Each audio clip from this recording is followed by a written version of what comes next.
အားလုံးပဲမင်္ဂလာပါရှင်။နှဲပိတ်ကနေကြိုဆိုပါရရှင်။ဒီနေ့တော့မစားရတာကြပြီဖြစ်တဲ့မုတ်စီကြော်လေးခါမှကြော်စားဖြစ်လို့တကယ်ချင်းတို့ကိုလာမျှဝေပေးပါရရှင်။ဒါဆိုရင်တော့နှဲဘလို့လုပ်မလဲဆိုတာနှဲဘလို့ဖိုင်ကိုဆိုထိလိုက်ကြည့်ပေးကြပါအောင်ရှင်။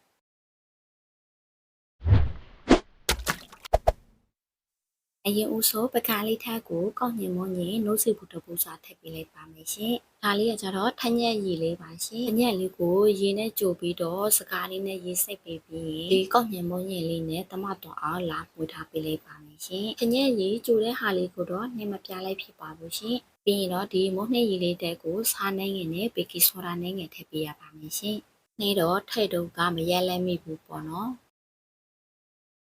ပြီးရင်တော့နှမ်းမဲရုံလေးနဲ့နှမ်းဖြူရုံလေးကိုလည်းကိုစစ်ကြိုက်ကိုလိုအပ်သလောက်ထည့်ပေးလိုက်ပါမယ်ရှင်။ဒါဆိုရင်တော့အားလုံးတမတော်အောင်ဝတ်သွားပေးလိုက်ပါမယ်ရှင်။ဒီမုတ်လေးကစားလို့လည်းအရင်ကောင်းပြီးတော့တာစီလည်းထားလို့ရတယ်ပေါ့နော်။ပြီးရင်တော့ဒီမုတ်စီလေးကိုအိုးယိုလေးနဲ့လှုပ်ဆောင်မယ်ဆိုလည်းအရင်စားလို့ကောင်းတယ်ပေါ့နော်။မောက်နဲ့လေးကအားလုံးတမတော်ပြီးဆိုရင်တော့မောလုံးမဲ့အိုးလေးထက်ကိုစီမြများလေးထည့်ပေးရပါမယ်ရှင်။ပြီးရင်တော့မုံနှက်လေးကိုလိုချင်တလောက်ပေါ့နော်ကိုခက်ကြည့်ကြည့်လေးလိုချင်နေဆိုတော့မုံနှက်ရည်လေးမြများလေးထည့်ပေးရပါမယ်ရှင်။နှက်ကတော့ပုံမှန်နေထားလို့ပဲကြော်ထားပေးဖြစ်ပါတယ်ရှင်။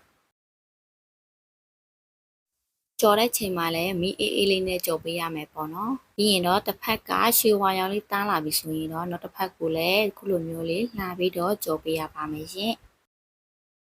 ပြီးရင်တော့စကားလေးနဲ့စီဆက်ထားပေးရပါမယ်ရှင်။ဒါဆိုရင်တော့ကြာရှိနေသေးတဲ့မုံနဲ့ရည်လေးကိုလည်းခဏလိုမျိုးလေးပဲကြော်သွားပေးလိုက်ပါမယ်ရှင်။ဒီမုံနဲ့နိုးစီဘူးတပူးစာဆိုတော့နှိမ့်ကြော်သွားပေးလိုက်တာ9ခုရတယ်ပေါ့နော်။တကယ်လို့ကိုယ်အိမ်မှာလူများလို့ရှိရင်တော့ဒီထက်ပိုပြီးတော့ကြော်စားလို့ရပါတယ်ရှင်။ခုဆိုရင်တော့နှင်းရဲ့ပြင်ခေါ်ကြော်လေးနဲ့အတွင်းသားအီအီလေးနဲ့စားလို့အရင်ကောင်းတဲ့မုတ်စီကြော်လေးကတော့စားဖို့စင်သက်ဖြစ်နေပါပြီရှင်။